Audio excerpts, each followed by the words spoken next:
bikin rumah cuma capek doang gue buat jual beli. Dadak aja virus pakai nyebar ke sono kemari. Siapa yang beli rumah gua kalau begini nih?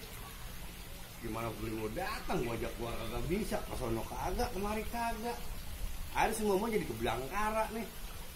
Makan apaan anak bini gua kalau begini nih? Aduh, jadi puyeng banget kalau gini, puyeng ini gua dah. Virus yang kecil gede-gede begini nih. Gua kagak boleh, mana kagak boleh. Siapa yang beli rumah gua nih? Medi kali ntar yang mau beli ini. Elah, jadi ribet gua ini urusan. Ribet gua. Kagak aja dah. Apa gua apain yang enak di rumah ya?